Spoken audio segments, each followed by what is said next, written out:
First Peter chapter 3 verses 3, 4 and 5.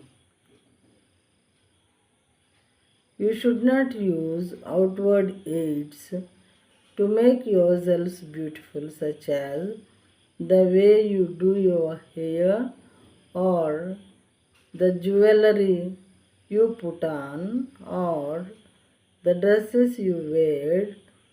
Instead, your beauty should consist of your true inner self, the ageless beauty of a gentle and quiet spirit, which is of the greatest value in God's sight. For the devout women of the past who placed their hope in God used to make themselves beautiful by submitting to their husbands. In Telugu, జడలు అల్లుకొనుటయు, బంగారు నగలు పెట్టుకొనుటయు, వస్త్రములు ధరించుకొనుటయు, అంటే విలువ గల వస్త్రములు ధరించుకొనుటయు నన్ను వెలుపటి అలంకారములు మీకు అలంకారముగా ఉండక, వెలుపటి అలంకారంలో మీకు అలంకారముగా ఉండక, సాధువైనట్టు మృదువైనట్టు గుణమును అక్షయ అలంకారములు గల మీ హృదయపు అంతరంగ స్వభావము మీకు అలంకారముగా ఉండవలెను. వెలుపటి అలంకారాలు దేవుడు మనకి ఇచ్చినటువంటి అలంకారం కాకుండా వెలుపటి అంటే ఆర్టిఫిషియల్గా మనం చేసుకున్నటువంటి అలంకారాలు లేనివి తెచ్చిపెట్టుకోవటం అన్నమాట. అలాంటివి మీకు అలంకారంగా ఉండకూడదు. కానీ సాధువైనట్టు మృదువైనట్టు గుణమును అక్షయాలంకారము గల మీ హృదయపు అంతరంగ స్వభావము మీకు అలంకారముగా ఉండవలెను అని దేవుడు చెప్తున్నారు.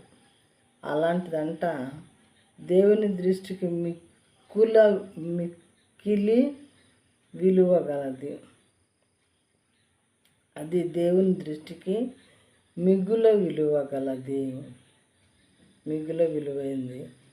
అటువలే పూర్వము దేవుని ఆశ్రయించిన పరిశుద్ధ స్త్రీలను తమ స్వపురుషులకు లోబడి ఉండుట చేత తమను తాము అలంకరించుకోండి.